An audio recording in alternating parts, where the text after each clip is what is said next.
بسم اللہ الرحمن الرحیم۔ تکمیل اللہ کے خوف کے متفرق احوال۔ قرآن شریف کی آیات اور حضور صلی اللہ علیہ وسلم کی احادیث اور بزرگوں کے واقعات میں اللہ جل شانہ سے ڈرنے کے متعلق جتنا کچھ ذکر کیا گیا ہے اس کا احاطہ تو دشوار ہے، لیکن مختصر طور پر اتنا سمجھ لینا چاہیے کہ دین کے ہر کمال کا زینہ اللہ کا خوف ہے۔ حضور صلی اللہ علیہ وسلم کا ارشاد ہے کہ حکمت کی جڑ اللہ کا خوف ہے۔ حضرت ابن عمر رضی اللہ تعالیٰ عنہ بہت رویا کرتے تھے، حتیٰ کہ روتے روتے آنکھیں بھی بیکار ہو گئی تھی۔ کسی شخص نے ایک مرتبہ دیکھ لیا تو فرمانے لگے کہ میرے رونے پر تعجب کرتے ہو، اللہ کے خوف سے سورج روتا ہے۔ ایک مرتبہ ایسا ہی قصہ آیا تو فرمایا کہ اللہ کے خوف سے چاند روتا ہے۔ ایک نوجوان صحابی پر حضور صلی اللہ علیہ وسلم کا گزر ہوا، وہ پڑھ رہے تھے جب فَإِذَا انشَقَّتِ السَّمَاءُ فَكَانَتْ وَرْدَةً كَالدِّهَانِ پر پہنچے تو بدن کے بال کھڑے ہو گئے، روتے روتے دم گھٹنے لگا اور کہہ رہے تھے، ہاں جس دن آسمان پھٹ جائیں گے یعنی قیامت کے دن میرا کیا حال ہوگا، ہائے میری بربادی۔ حضور صلی اللہ علیہ وسلم نے ارشاد فرمایا کہ تمہارے اس رونے کی وجہ سے فرشتے بھی رونے لگے۔ ایک انصاری نے تہجد پڑھا اور پھر بیٹھ کر بہت روئے، کہتے تھے کہ اللہ ہی سے فریاد کرتا ہوں جہنم کی آگ کی۔ حضور صلی اللہ علیہ وسلم نے ارشاد فرمایا کہ تم نے آج فرشتوں کو رلا دیا۔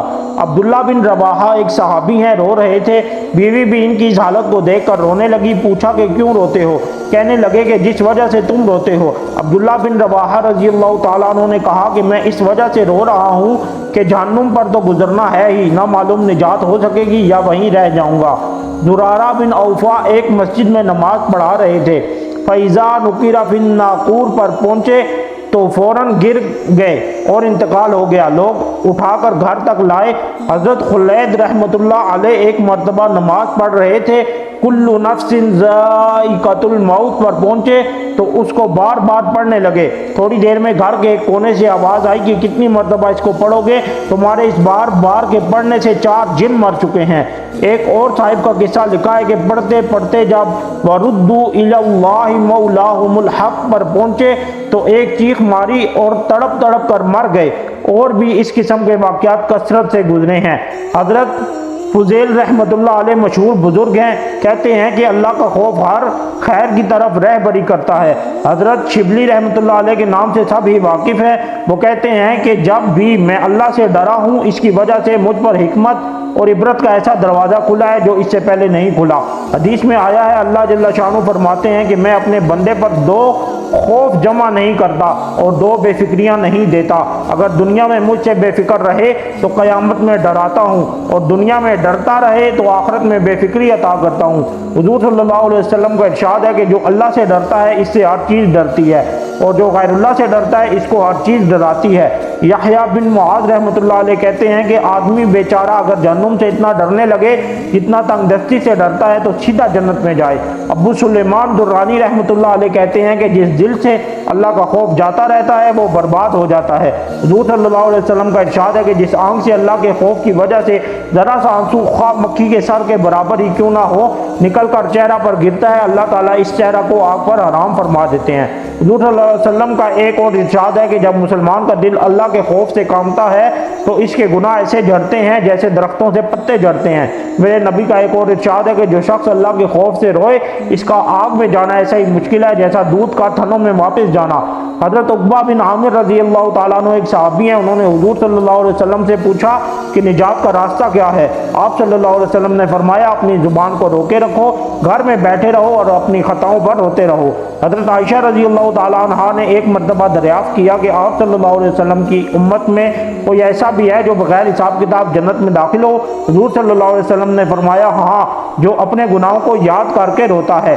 میرے آقا کا ایک اور ارشاد ہے کہ اللہ کے نزدیک 2 قطروں سے زیادہ کوئی قطرہ پسندیدہ نہیں، ایک آنسو کا قطرہ جو اللہ کے خوف سے نکلا ہو، دوسرا خون کا قطرہ جو اللہ کے راستہ میں گرا ہو۔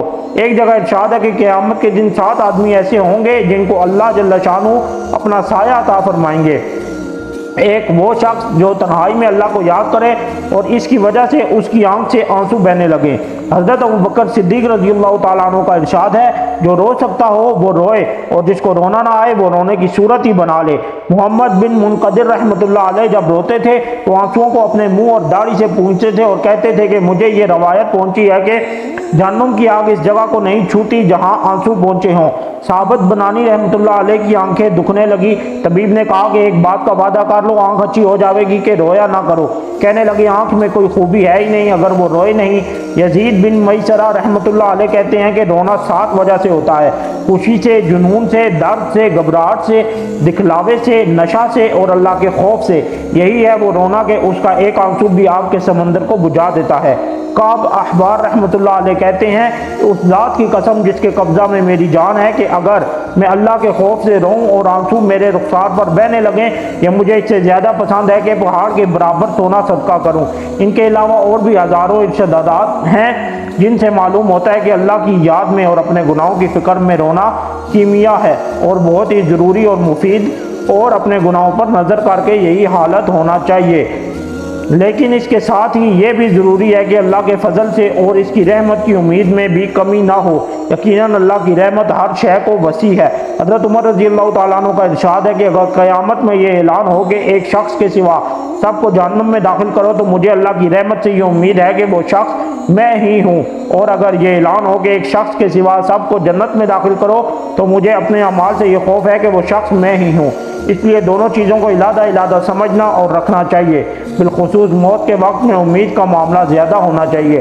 حضور صلی اللہ علیہ وسلم کا ارشاد ہے کہ تم میں سے کوئی شخص نہ مرے مگر اللہ تعالیٰ کے ساتھ حسن ظن رکھتا ہو۔ امام احمد بن حنبل رحمتullah علیہ کا جب انتقال ہونے لگا تو انہوں نے اپنے بیٹے کو بلایا اور فرمایا کہ ایسی احادیث مجھے سناؤ جن سے اللہ تعالیٰ کے ساتھ امید بڑھتی ہو۔